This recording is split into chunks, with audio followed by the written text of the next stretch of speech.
weed-centric hip-hop group.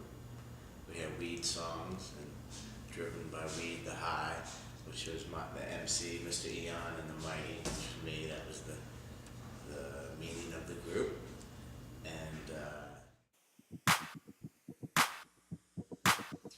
back then, it was a huge influence, not only in the music we were following and liking, but in the whole music process. Back then, when you would make hip hop, it was just assumed that you were smoking in the studio and smoking large amounts, you know? Like up until I had turned 18 in Philadelphia and New York, I had never tried good weed. It was all just, regular. Then I got to college and I heard West Coast hip hop coming from one of the dorm rooms.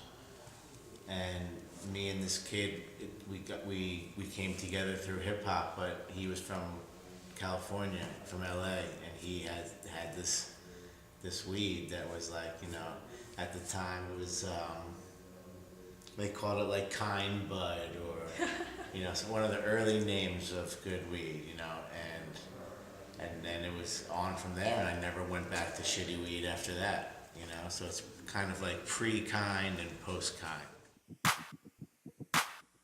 I can see that. Well, I'm the hobby chef, the edible chef. So, what would you think would be like a worse experience on edibles? Do you think maybe they could be wheelchaired out?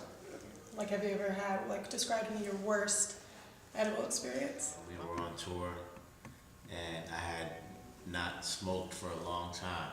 It was the longest I had ever gone without THC entering my body, maybe 2 years or something. And so I ate one of these little space cakes, or like a Reese's peanut butter sized treat in Amsterdam. And it was just, I couldn't feel my legs. It was the high side, but it wasn't too much. It was amazing. It was like the first time I ever smoked when I was 15 or whatever.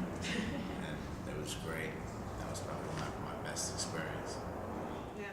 The stuff you gave me. It's just really whatever you have,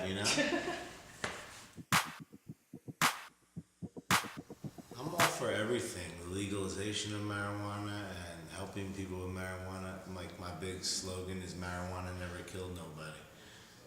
So living in Vegas, I see all the bad things that alcohol does on a nightly basis working in a club. So until I see somebody carried out of a club in a wheelchair from weed, well then, we'll have to... Until that day, right. Until that day. When somebody's screaming in my ear in the men's room off of weed, well then I'll change my tune. Terminator big guns like Sarah Connor.